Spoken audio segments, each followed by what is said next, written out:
Welcome to the Becoming You show, where limits get torched and possibility takes the mic. I'm Leah Rowling, human in permanent beta, neurostrategist, mom to 3 amazing humans, married to 1 legendary soul, and your no fluff permission slip to stop waiting. Every week, we rewire brain patterns, smash hand-me-down mindsets, and dive into the daring, identity-shifting conversations most people dodge. Ready to turn potential into proof? Grab your pen. Your next chapter starts now. Hello, my friends. How are you? Welcome back. Welcome back to the Becoming You show. I'm your host, Leah Rowling. I am so glad that you're here for another conversation, because this conversation is going to shift, my hope is, the way that you think about behavior forever. Because I want to offer up to you that you don't have a behavior problem, okay?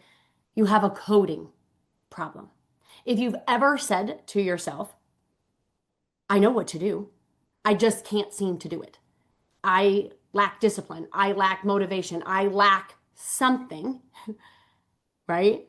This conversation is for you. Because I've been there. I've done all of the things. The planners, the habits, the goals, the masterminds, all in pursuit of better behavior. I've coached that way. And what I found is that most of what we're taught about behavior change doesn't work. It doesn't work. So today we're going to talk about why it doesn't work. We're going to talk about the real reason that people don't do what they know and what to do instead. My hope is by the end of this episode, you will see behavior through a completely different lens. You'll understand why motivation fades, why willpower fails, and why the brain always defaults to the identity that you believe in most. So let's talk about how to stop trying to fix behavior and start rewiring and rewriting the code that creates it. So you don't have a behavior problem. Let's just check that off, right? You have a coding problem, okay? What does that mean? Okay, I want to start by bringing forward this idea, because this creates massive amount of frustration for so many people. And it's exactly why I'm so passionate about this conversation. And it's why I've dedicated my life to teaching and certifying coaches in this work, because I believe the world doesn't need more people doing personal development. The world needs people becoming the work. So when I first became a coach, I was taught the same formula that most of us were, right? And if I had my whiteboard here, I would put it on the board, right? We take action, right? We do the behavior that we're quote unquote told to do, this strategy told us to do, the blueprint told us to do, yeah? And we get results. And then we feel a certain way. We feel confident, we feel happy, we feel proud, whatever, okay? And that was the loop. Simple, logical, linear. And it works until it doesn't, okay?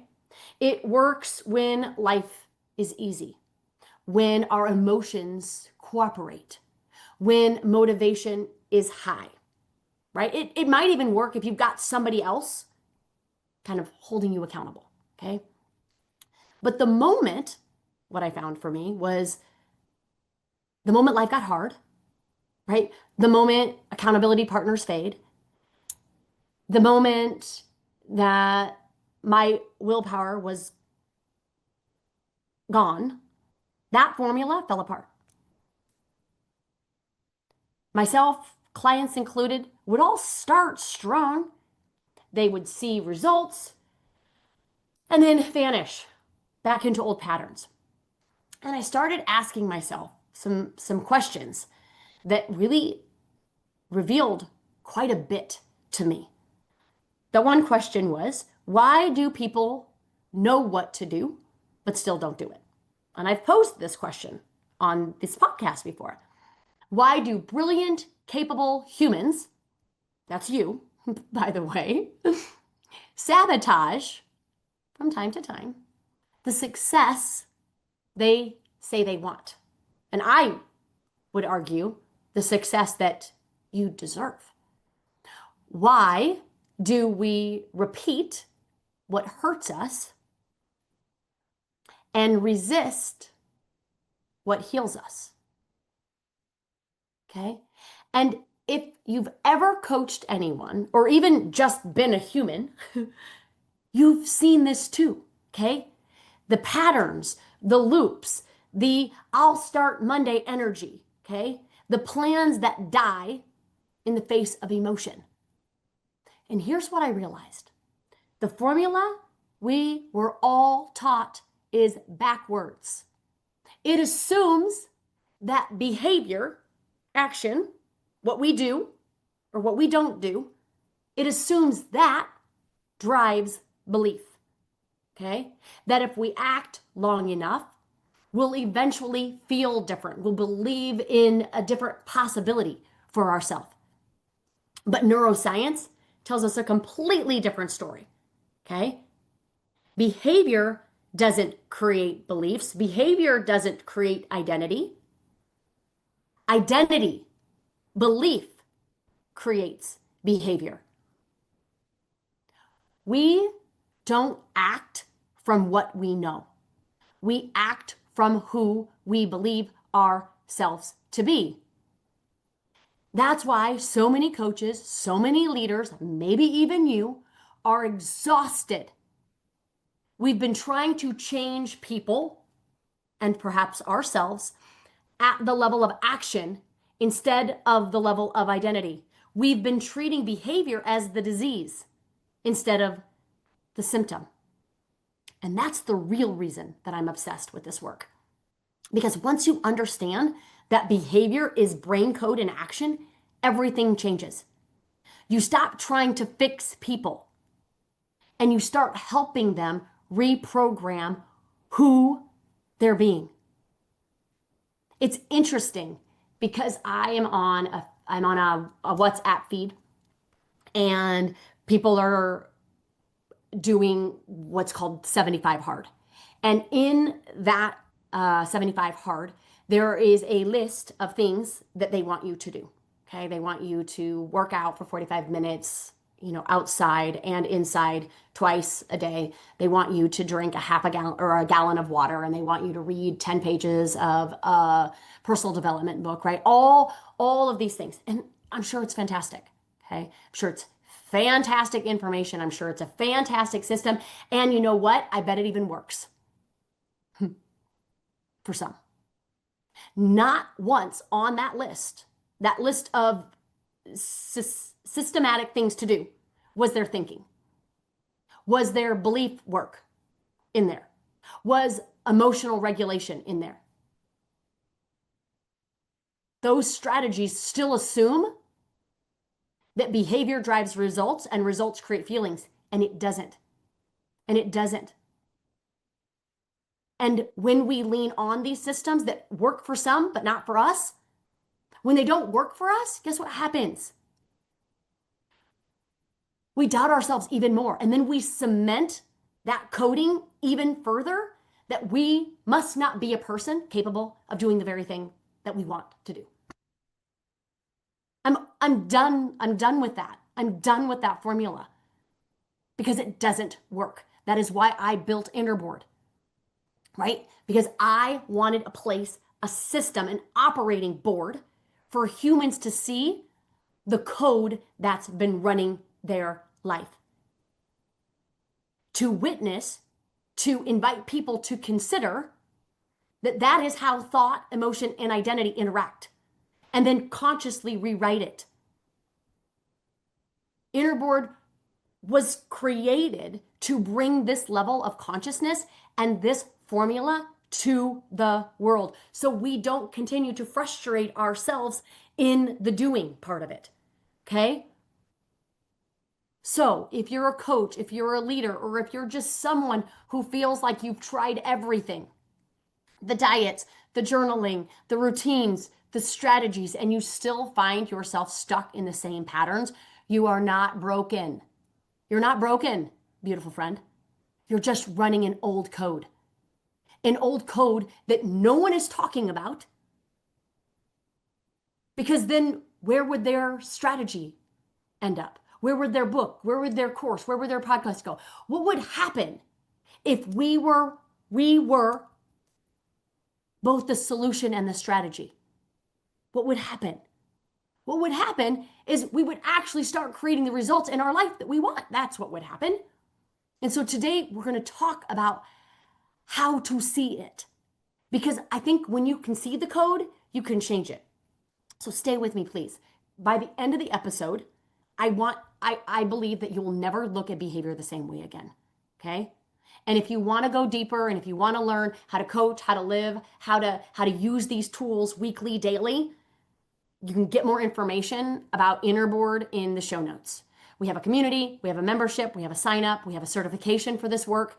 But it's truly where we get to teach coaches and leaders and organizations how to stop managing behavior at the surface by just throwing on more to-dos, more tasks, and start transforming at the source. So let's talk about the behavior myth, okay? Most conversations about behavior focus on habits. And listen, I absolutely love that conversation. And quite frankly, I've read the books on all the habits, right? Atomic Habits, Teeny Habits, brilliant, okay?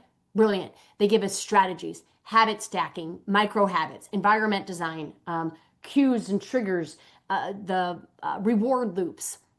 All of that works. All of it. Hear me say that. All of it works. But let me hear me say this. It only works when you feel like it. Because those models rely on motivation and willpower. And both of those are finite resources. So if you've ever started strong, right?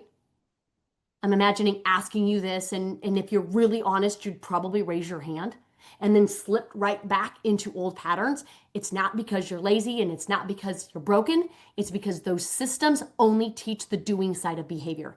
They never address the being behind it.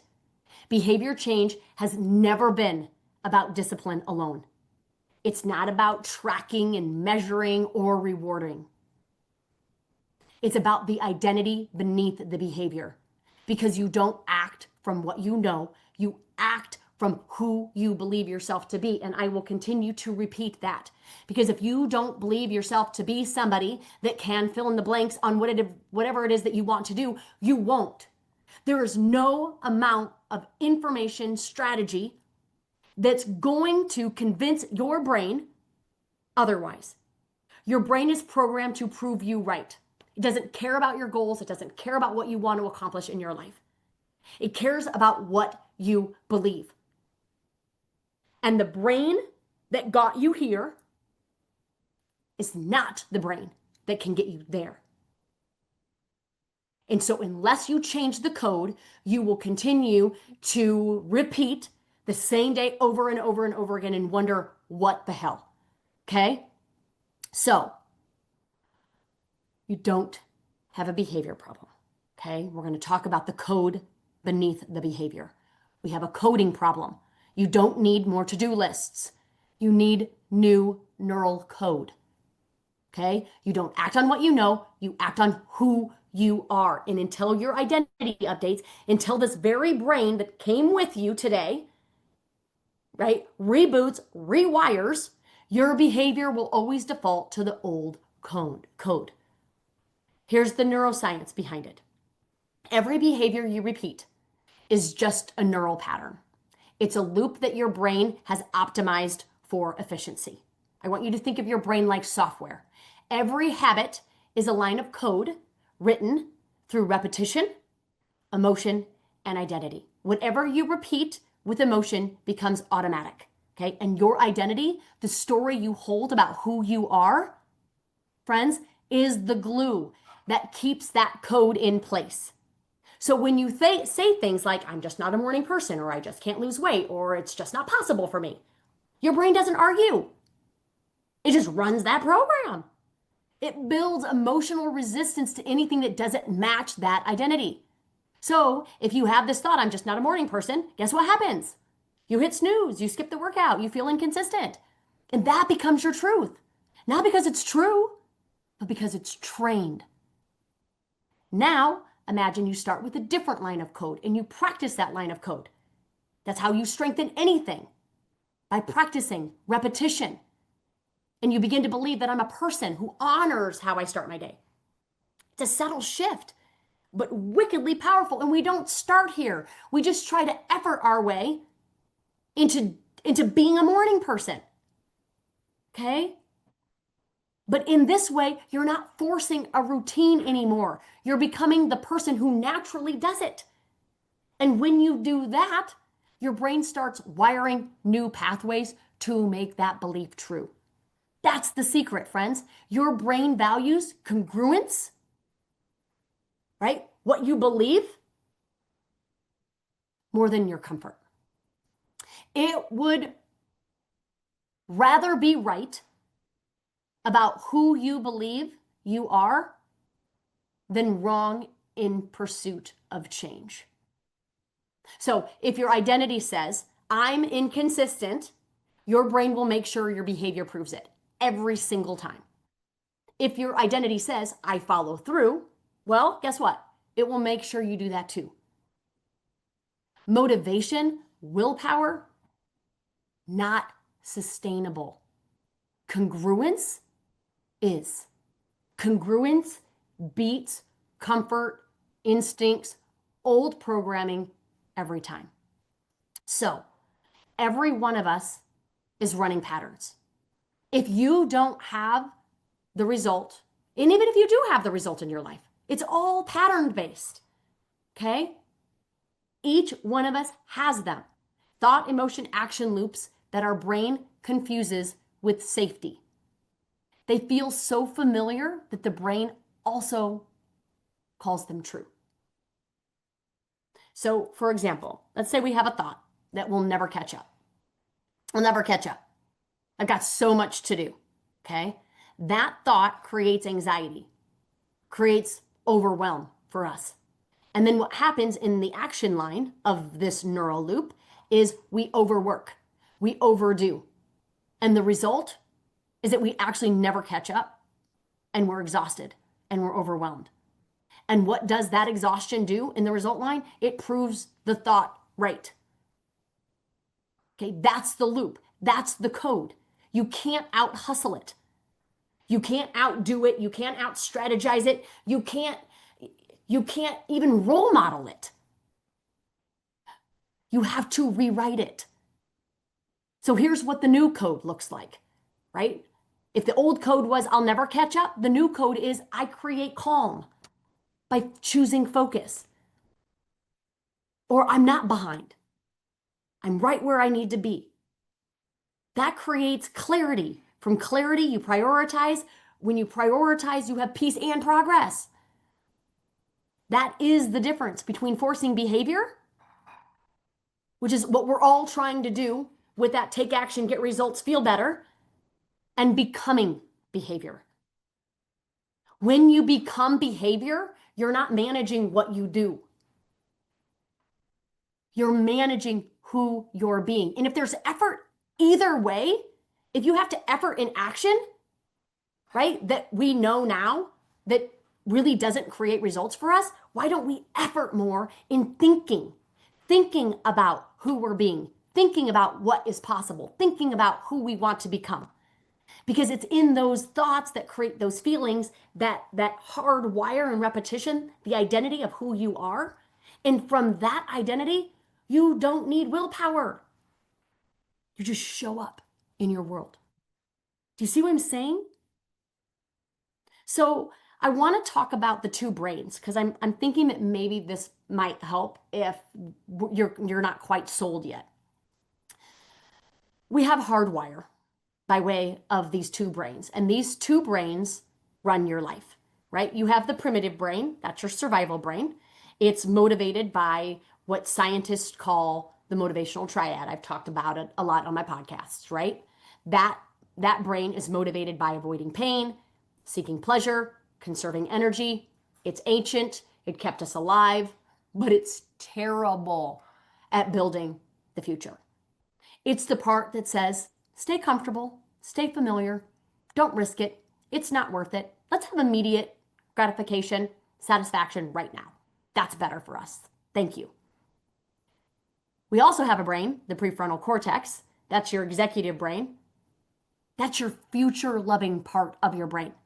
That's the part of your brain that plans, that predicts, that creates from possibility, that invites you to choose discomfort for the sake of your progress, to the sake of what's possible. It decides ahead of time who you're going to be. And yet 95% of the time, that's the science, we are operating from our primitive brain, right? So if you were to ask which brain is running the show, the one that protects your past or the other one that creates your future, 95% of the time, you're operating from the one that's protecting your past. And then you're getting annoyed and frustrated and disappointed with yourself that you're not creating the future that you want. So, when we understand that this is the code, right? That there is a internal code, which I've talked about on the show before, steer. That is how belief becomes behavior. Every result in your life can be traced back into and through this flow, right? Something happens, you have a thought, that thought creates an emotion, that emotion drives an action, that action produces a result, which reinforces the original thought, okay? That is the code. That is our habitual code that most of us are not taught in these books on habit. Books on habit talk about the A line, the action, the behavior, what we do, what we don't do. And it invites you to double down on that. And you will double down on it until you don't feel like doing it. Okay? When you start changing behavior at the thought emotion level instead of the action level, that's when everything shifts. That's when everything shifts. So if you want to install a new code, we've got to start from the bottom up. Start with the result that you want. Okay? You know what it is. And then what action would make that inevitable? You also know that. If I were to ask you what it is that you want, and I were to ask you what it is that you need to do in order to get what it is that you want, and I were to ask you to do that exercise for me, and you were to write it down, what you want, what are the things that you know that you need to do to get what you want? I'm guessing most of you know. And then I would ask, lovingly, with a wink, how long have you known that? Only to prove that knowing what to do is not motivating. And if it is, it's fleeting. You know what to do. The problem isn't knowledge. The problem isn't information. It's identity. So once you know what it is that you need to do, what emotion would fuel that action? Meaning, how would you feel on the other side of that result? You got to put that first. And then what would we have to believe? What would we have to think in order to get that? And I'm telling you, there will be new thinking required. This thinking feeling is required before any of the doing. It is the essential ingredient, or otherwise we are just left with massive disappointment and frustration. And we double down on the belief that it's not possible for us. It is possible for you. I promise you that's true. It is possible for you, but it isn't possible for you if you don't believe it is. And even though you might not realize that you're running disbelief in your mind, you are. If you weren't, you'd have what you wanted. That's how you debug your brain, line by line, right? Because when you pair a new thought, a new belief with emotion and practice, your brain literally rewires. That's not fluffy. That's not just inspiration. That's neuroscience. And every time you choose the new code, the old one loosens up. So, behavior is just brain code in action. All you have to do is look at what you're doing and what you're not doing to know that there is a brain code there. I like to think if we could all just run an anti-Norton virus on our brain. And we can do that through these tools, through these frameworks, okay? To see what it is that we're actually thinking, feeling. What is that code that is creating such struggle for us to show up in the action line doing? Because when your primitive brain runs this code, you will not get the results that you deserve. And we will run around and we will begin to believe that we're not capable or that we need to fix ourselves. You don't need to fix yourself. You need to reprogram your brain. Right now, your brain is the boss of you. And I am asking you and I'm inviting to you on this podcast and in all the podcasts that I want you to be the boss of it. Because behavior isn't a function of doing. It isn't even a function of knowing. Behavior is a function of being. And who you're being is the code that your brain obeys. So who are you deciding to be this week? The moment you answer that question, you bring that possibility into your consciousness to choose. And when you do that, the code starts rewriting itself. Okay, my beautiful friends, if you want to go deeper into this, if you want to learn how to coach, how to lead, how to live, right, from this identity first model, go to our website, go to the show notes, check us out, right? Because I really believe if we got more people teaching, more people, right, being the boss of their brain instead of having the brain be the boss of them, instead of managing behavior at the surface and begin to start transforming at the source, we will tap into change and transformation that we didn't even believe possible. And that's true for you, it's true for me, and it's true for everybody in our world. So until next time, my beautiful friends, have a beautiful one, and we'll talk soon. Take care. Bye-bye. If this episode cracked something open, good. Let it. And then head to leahrollingcoaching.com and grab the tools to rewire the story and reclaim your future. It is yours. And then share this with someone who's still waiting to be chosen, still waiting for permission, and remind them they don't need a breakthrough, that they are the breakthrough. Until next time, my beautiful friends, invest in you and keep becoming.